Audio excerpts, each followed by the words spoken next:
Hello hello les fascistes, j'espère que vous allez bien. Aujourd'hui on se retrouve pour une vidéo absolument différente, une vidéo où je vous partage 2 recettes. C'est parti.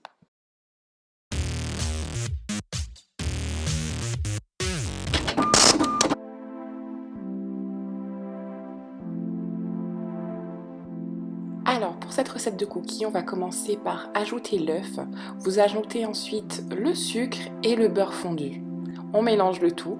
Ce que je voulais vous dire aussi, c'est que moi je vais ajouter des amandes et du caramel, mais vous pouvez ajouter absolument tout ce qui vous fait plaisir, comme par exemple des pépites de chocolat, voilà, tout ce qui peut vous redonner le sourire en cette période difficile.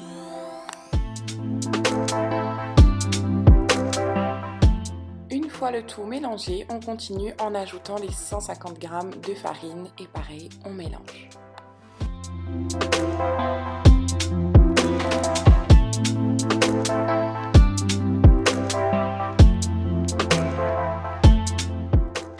Vous allez obtenir une pâte encore un peu collante, mais c'est ce qui va donner le fondant et le moelleux au milieu de votre cookie. Donc ensuite, on va ajouter la levure chimique.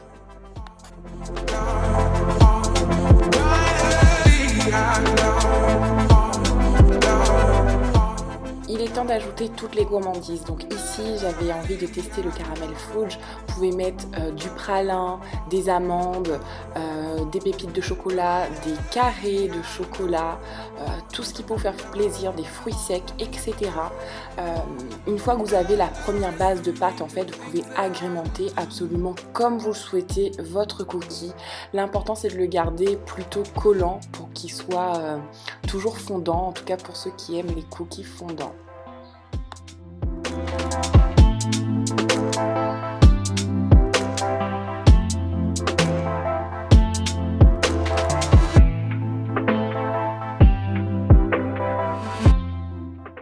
Disposez ensuite vos cookies à part égale, donc à peu près la grosseur d'une cuillère à soupe, en tout cas le contenu d'une cuillère à soupe, avec un peu d'espace quand même entre chaque cookie, sur une plaque de cuisson, de préférence une plaque non collante. C'est normal que la pâte continue à vous coller aux doigts, comme je vous l'ai dit. Ensuite, en fait, ce que je vais faire une fois toutes mes pâtes, enfin mes petites boules de pâte disposées, je vais les aplatir à la spatule et rajouter en fait un peu de topping, donc un peu d'amande, un peu de caramel et en l'occurrence du nappage au caramel pour les plus gourmands. Et voilà la première fournée après environ 12 à 15 minutes de cuisson à 180 degrés. Je vous conseille en fait de toujours surveiller vos cookies et de les enlever dès qu'ils sont dorés parce qu'ils continuent à cuire à la sortie du four. Donc si vous voulez garder un résultat très moelleux à l'intérieur, on les retire rapidement dès qu'ils sont dorés. Donc comme il me restait de la pâte, j'ai lancé une deuxième fournée. Ce que je fais en général, c'est que j'ajoute des ingrédients où je les change. Ici en fait je vais rajouter des flocons d'avoine. Ça va permettre de donner un biscuit un peu plus consistant, qui tient un peu plus au corps et qui sera du coup quand même, malgré le caramel, un peu plus santé. Ou en tout cas un peu moins culpabilisant.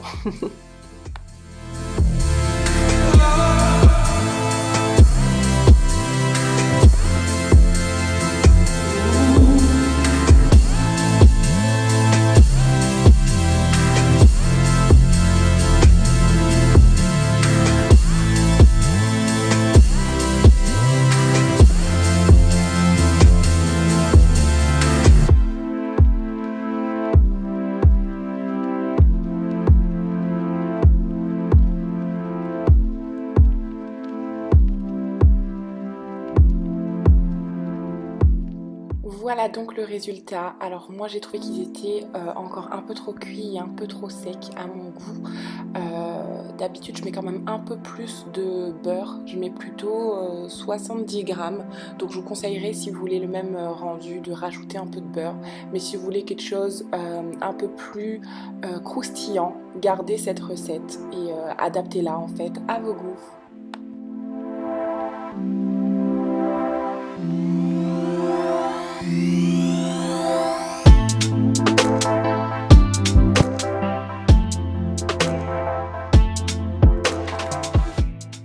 parti pour la deuxième recette. J'ai voulu filmer de haut, donc vous allez toujours voir mon trépied.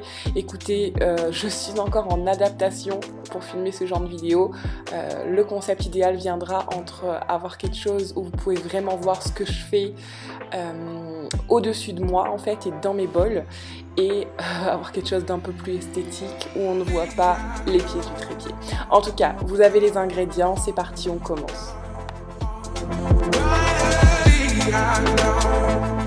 Donc dans un premier temps, on va ajouter la farine, le sucre, on continue avec le sel,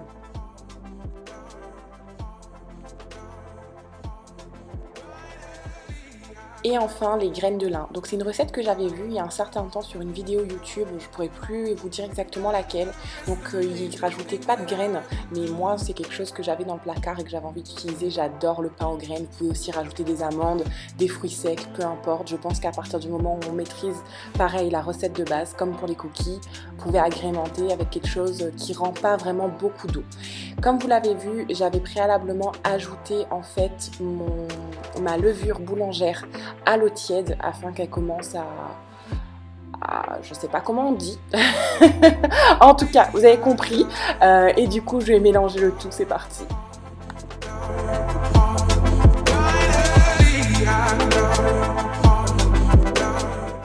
Donc une fois que ma pâte est bien mélangée, qu'elle reste un peu collante, je vais rajouter un peu de farine sur le dessus en fait justement pour la réépaissir un petit peu. Donc ça va être vraiment à l'œil. J'en rajoute un peu parce que je la trouvais un peu trop collante pour le coup, mais faites-le à l'œil quoi. N'obtenez pas non plus quelque chose de très sec parce que du coup votre pain il ne sera plus du tout moelleux.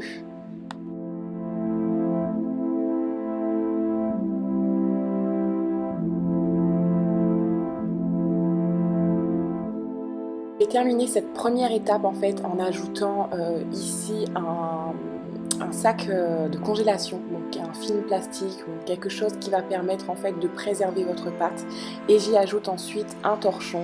Ne faites pas gaffe à mon torchon, hein, il est taché au-delà de ses limites et on va laisser ça reposer pendant 2 heures. Voilà le résultat 2 heures plus tard. Comme vous le voyez, la pâte a vraiment monté. J'étais vraiment contente pour une première. Donc j'ai rajouté encore un peu de farine en fait pour que ce soit plus simple à décoller du film plastique. D'ailleurs, si vous voulez réutiliser le sac de congélation, il va vous suffire en fait soit de le laver ou alors de le mettre au congélateur. Ça va durcir et sera beaucoup plus facile à laver pour lui donner une seconde vie.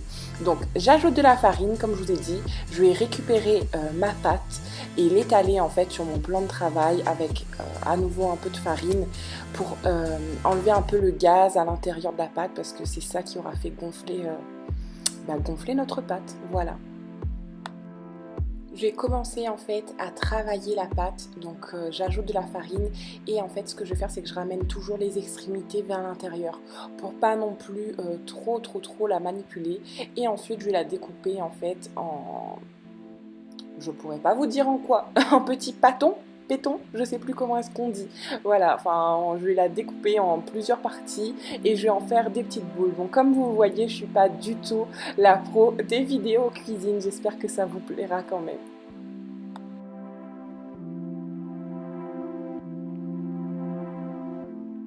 Donc mes petits pains sont prêts à lever à nouveau. Ce que je vais faire en fait, c'est que je vais faire la petite croix avec le ciseau sur le dessus pour leur donner une petite déco, une petite forme.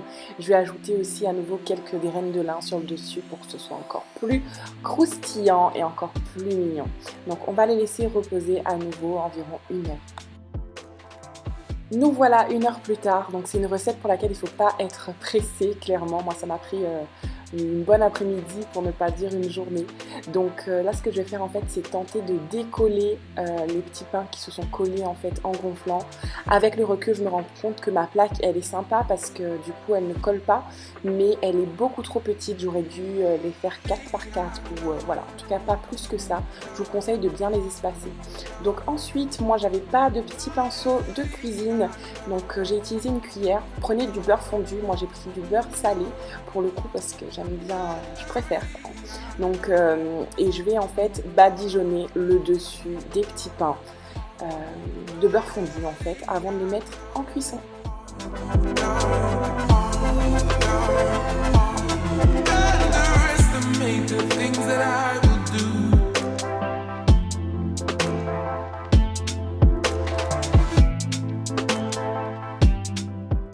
Mes petits pains sont donc prêts à être enfournés à environ 240 degrés. En fonction de votre four, restez toujours devant votre four et à l'affût pendant environ 17 à 20 minutes. Ça va être plutôt rapide.